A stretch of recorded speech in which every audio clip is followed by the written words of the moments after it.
नमस्कार दोस्तों। आज हम चर्चा करते हैं ये जो आँखों की रोशनी लोगों की कम होती जा रही है और छोटे-छोटे बच्चों को जो चश्मा लगता जा रहा है उसके पीछे कारण क्या है? एक तो अगर छोटे बच्चों को आप मोबाइल दे रहे हैं तो ये सबसे गंदी आदत है, बच्चों को मोबाइल देना बंद करिए। अगर उनके स्कूल का कोई काम है तो ठीक है, कि स्कूल की वजह से बच्चों को मोबाइल देना पड़ रहा है, तो ठीक है दे सकते हैं। लेकिन कोशिश ये करें कि हम बच्चों से मोबाइल दूर रखें। उसके पीछे कारण क्या है कि आजकल हमारे बच्चे तो मोबाइल को लेने को उत्सुक हैं ही, लेकिन उनसे ज़्यादा उत्सुक हैं उनके माता-पिता उनको मोबाइल देने के लिए, कि थोड़ी देर के लिए बच्चों को मोबाइल दे दो, हमारा पिंड छूटेगा, ये मोबाइल में लगा रहेगा। लेकिन ये आप उनके लिए गलत कर रहे हैं। जैसे कि एक सिस्टम होना चाहिए कि 18 वर्ष की आयु के बाद कुछ चीज़ें हमारे बच्चे के लिए ज़रूरी होती हैं। उसी प्रकार आप इस मोबाइल को भी ऐसा समझें कि हमारे छोटे बच्चों से लेके 18 वर्ष की उम्र तक बच्चों के हाथ में मोबाइल नहीं देना चाहिए। और अगर दे भी रहे हैं तो वो कीपैड होना चाहिए कि उसको जब हमारी आवश्यकता हो या उसको जब हमारी ज़रूरत हो या कुछ परिस्थिति विपरीत हो तो वो हमें फ़ोन कर सके। लेकिन ये जो एंड्रॉइड फ़ोन आप बच्चों को दे रहे हैं, ये अभी से आप गलत काम कर रहे हैं। अपने बच्चों की मानसिक स्थिति आप खराब कर रहे हैं। इससे तो अच्छा है कि बच्चों को खेलने के लिए कुछ गेम ला के दे दें, घर में जो वो खुद खेल सकें। मतलब उसमें ऐसा फ़ील नहीं होना चाहिए कि हार-जीत हो रही है।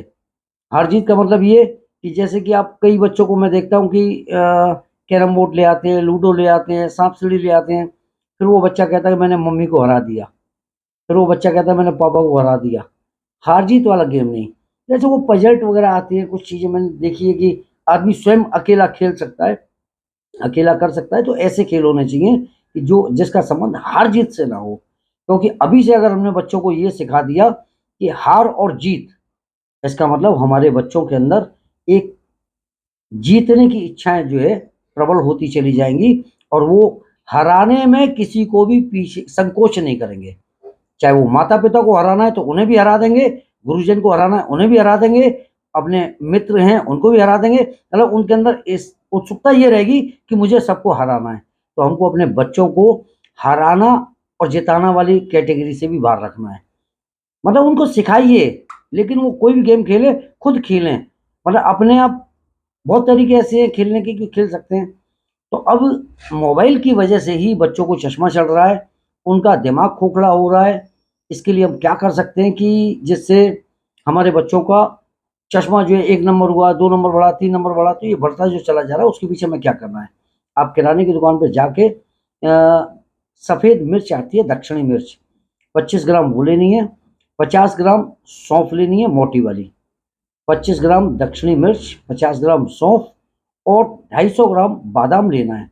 बादाम 2 तरह के आते हैं, एक आता है गुलकंदी और एक आता है मामरा बादाम। इन दोनों में से कोई भी बादाम आप ले सकते हैं, 250 ग्राम। तो 250 ग्राम बादाम हो गया, 50 ग्राम सौंफ हो गई, 25 ग्राम दक्षिणी मिर्च हो गई। इसको हमें मिक्सी में चला लेना है और पीस लेना है। उसके बाद लगभग स्वाद के अनुसार आप इसके अंदर देसी खांड मिला लीजिए। 1 चम्मच सुबह और 1 चम्मच शाम, चाहे वो बच्चा है तो छोटा चम्मच, कोई बड़ा है तो बड़ा चम्मच। 1 चम्मच सुबह, 1 चम्मच रात आप इनको खिलाइए, आँखों की रोशनी में अंतर आने लगेगा। इसके साथ में अगर एक काम और कर लें तो और बढ़िया रहेगा, हमारे बच्चे का दिमाग भी तेज़ हो जाएगा, क्योंकि ये तो हम खिला ही रहे हैं। इसके साथ में दूध भी दे सकते हैं 100-200 ग्राम, वो अपने स्थिति के अनुसार। इसके साथ-साथ हम क्या कर सकते हैं कि छोटा बच्चा है तो एक ड्रॉपर आता है जिससे कि हम बच्चों को दवाई पिलाते हैं। उस ड्रॉपर से हमें क्या करना है, ड्रॉपर देसी घी लिया, एक डिब्बी लेनी है जो ढक्कन वाली हो। कटोरी में देसी घी डाल के नहीं छोड़ना क्योंकि उसके अंदर डस्ट जाता है। हमको क्या करना है, एक छोटी-सी डिबिया लेनी है जो कुमकुम की डिबिया डिबिया स्टील की मार्केट में मिल जाती हैं, 10-15 रुपए की। वो डिबिया लेनी है, उसके अंदर 1 चम्मच देसी घी डालना है, उसको तवे के ऊपर थोड़ा-सा मेल्ट करना है। हमें गरम नहीं करना, मेल्ट करना है। मेल्ट करने के बाद हमने उस ड्रॉपर से उसको भरा, छोटा बच्चा है तो 1-1 बूँद, मतलब 5 साल से छोटा है तो छोटी-छोटी बूँद और 5 साल से ऊपर है तो 1-1 बूँद। 1-1 बूँद नाक में और 2 बूँद नाभि में, ये बच्चों के लिए है। बड़ों के लिए क्या है, 2-2 बूँद नाक में और 4 बूँद नाभि पे। ये रोज़ रात को सोते समय कराइए, उससे क्या है कि उसका दिमाग भी मजबूत होगा, इधर आँखें भी मजबूत होंगी और ये जो आप खिला रहे हैं दूध के साथ में, जो मैंने आपको सामग्री बताई है, ये आपके बच्चे को बलिष्ठ कर देगा, दिमाग और आँखों से आपके बच्चों को लाचारी नहीं रहेगी। इसके साथ-साथ कोशिश ये करिए कि हम अपने बच्चों को मंजन करना सिखाएँ, रात को सोते समय मंजन किया करें। कोलगेट नहीं, मंजन। उँगली से किया हुआ मंजन, रात को मंजन करें, कुल्ला करके सो जाए। सुबह आप कोलगेट कराना चाहते हो तो आपका स्टेटस का मामला है, कोलगेट करा सकते हो। अन्यथा आप मंजन कराइए और फिर देखिए दाँत भी बच्चे के ठीक हो गए, आँखें भी बच्चे की ठीक हो गई, दिमाग भी बच्चे का ठीक हो गया। आप लोगों का काफ़ी प्यार मिल रहा है और मेरा आपसे एक अनुरोध है कि आप मेरे चैनल को सब्सक्राइब करें और लोगों को मेरे वीडियो शेयर किया करिए।